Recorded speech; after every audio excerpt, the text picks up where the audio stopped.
Now the first covenant had regulations for worship and also an earthly sanctuary.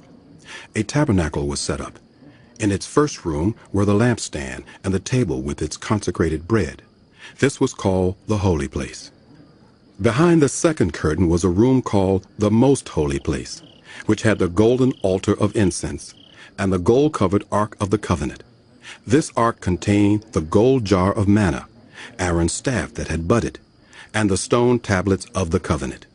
Above the ark were the cherubim of the glory, overshadowing the atonement cover. But we cannot discuss these things in detail now. When everything had been arranged like this, the priests entered regularly into the outer room to carry on their ministry.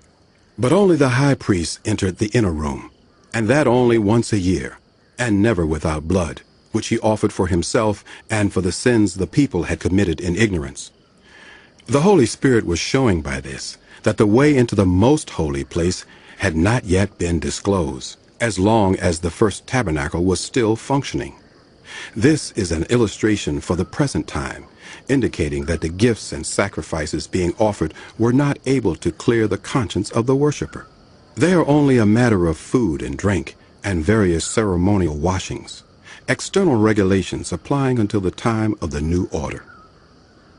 But when Christ came as high priest of the good things that are now already here, he went through the greater and more perfect tabernacle that is not made with human hands, that is to say, is not a part of this creation.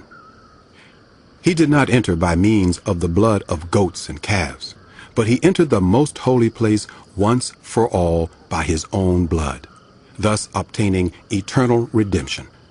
The blood of goats and bulls and the ashes of a heifer sprinkled on those who are ceremonially unclean sanctify them so that they are outwardly clean.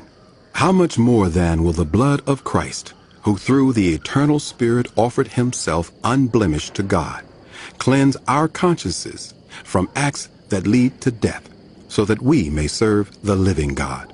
For this reason Christ is the mediator of a new covenant, that those who are called may receive the promised eternal inheritance, now that he has died as a ransom to set them free from the sins committed under the first covenant.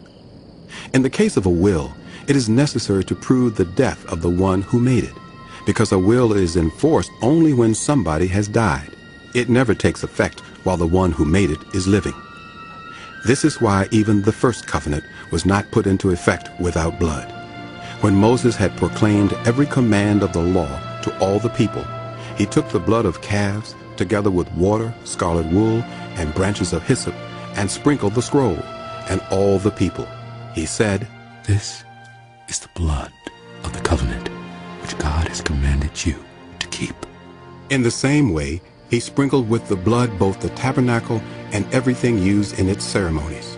In fact, the law requires that nearly everything be cleansed with blood, and without the shedding of blood, there is no forgiveness.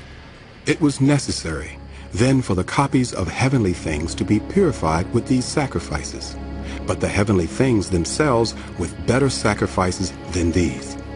For Christ did not enter a sanctuary made with human hands. That was only a copy of the true one.